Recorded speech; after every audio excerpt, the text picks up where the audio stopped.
नमस्कार, आप देख रहे हैं नैतिक भारत न्यूज, वो मंच जहां जनहित, सच्चाई और सवालों को सबसे पहले जगह मिलती है। मैं हूं साक्षी और अब शुरुआत करते हैं इस वक्त की सबसे बड़ी और अहम खबरों के साथ। डांग जिला के आवा में छात्रों द्वारा मतदान जागरूकता का संदेश। माननीय जिला शिक्षा अधिकारी श्री जिग्नेश कुमार त्रिवेदी साहब के मार्गदर्शन में आवा स्थित सरकारी माध्यमिक एवं उच्चतर माध्यमिक विद्यालय के विद्यार्थियों द्वारा स्वीप कार्यक्रम के अंतर्गत मतदान जागरूकता का संदेश दिया गया। छात्रों ने रचनात्मक तरीके से नागरिकों को मतदान के महत्व के प्रति जागरूक किया। विद्यार्थियों ने संदेश देते हुए कहा, हम अभी छोटे हैं लेकिन हमारी समझ बड़ी है। जो मतदान नहीं करता उसकी समझ बिल्कुल गलत है। इसके साथ ही बच्चों ने माता पिता, दादी दादा और परिवार के सभी सदस्यों से अपील की कि वे आगामी 26 अप्रैल को अवश्य मतदान करें। इस कार्यक्रम का मुख्य उद्देश्य लोकतंत्र के इस पर्व को और मजबूत बनाना तथा प्रत्येक नागरिक को मतदान के लिए प्रेरित करना है। विद्यार्थियों के इस प्रयास के शिक्षकों और स्थानीय लोगों द्वारा सराहना की गई।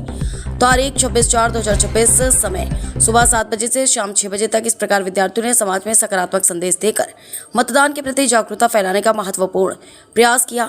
डांग से खास रिपोर्टर भावेश पटेल।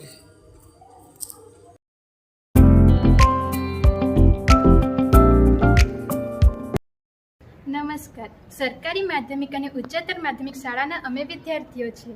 ડાંગ જિલ્લાની સ્થાનિક સ્વરાજ્યની ચૂંટણી મતદાન જાગૃતિ માટે અમે અમારો એક સંદેશ લઈને આવ્યા છીએ। અમે તો હજુ નાના છીએ પણ સમજણ અમારી મોટી છે।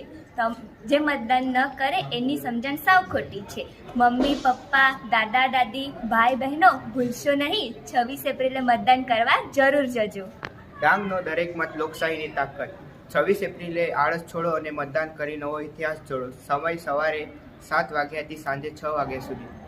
મત આપવો એ માત્ર અધિકાર નથી, એ આપણી ફરજ છે। આ વખતે ડાંગમાં 100% મતદાનનું લક્ષ્ય છે। પહેલા મતદાન પછી જ જમણવાર। તમારો એક મત ડાંગ જિલ્લાના વિકાસની એક શરૂઆત। લોકશાહીના આ પર્વમાં ભાગ લઈએ। 26 એપ્રિલે મતદાન જરૂર કરીએ। આભાર।